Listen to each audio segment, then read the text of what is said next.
Va se servir du syndicaliste américain Irving Brown qui va encourager à coups de milliers de dollars des services secrets une scission au sein de la toute-puissante CGT, qui se scindera en CGT et Force ouvrière.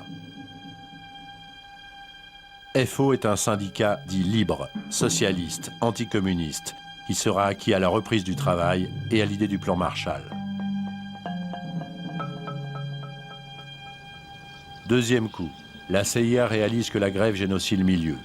Ses agents vont donc fournir argent et armes aux gangs de Marseille pour qu'ils cassent la grève. Les hommes des Guérini ne vont pas faire dans le détail. La grande technique, c'était sur le terrain que ça s'est passé.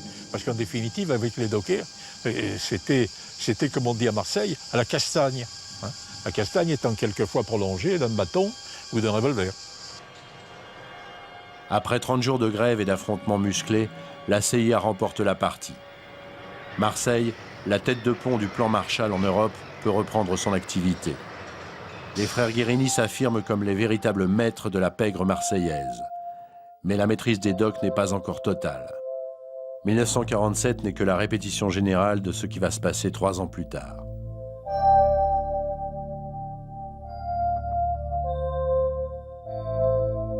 En 1950, le conflit indo-chinois s'enlise. Les victimes sont toujours plus nombreuses. Le bateau Le Pasteur revient chargé de jeunes soldats morts au combat. Les dockers réagissent.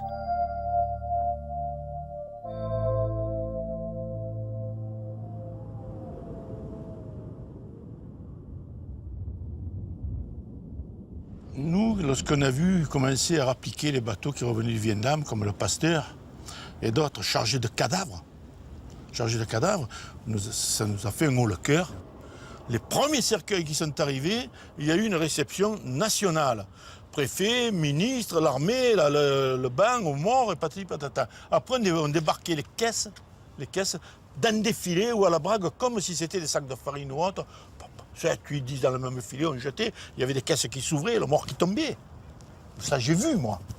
Moi, j'ai vu des caisses tomber sur le quai, la brague cassée, le filet s'ouvrir. Jo. Et le mort tombait. Tout. On était dans la chose et on envoyait n'importe où, n'importe comment. Alors, ça nous a fait mal. Nous avions dit à cette époque, même on a sorti un tract, en disant quand ils partent, ils écoutent la Marseillaise debout. Quand ils retournent, on l'entend la Marseillaise, mais eux ne l'entendent plus. Ils sont allongés, ils n'entendent plus, ils sont morts.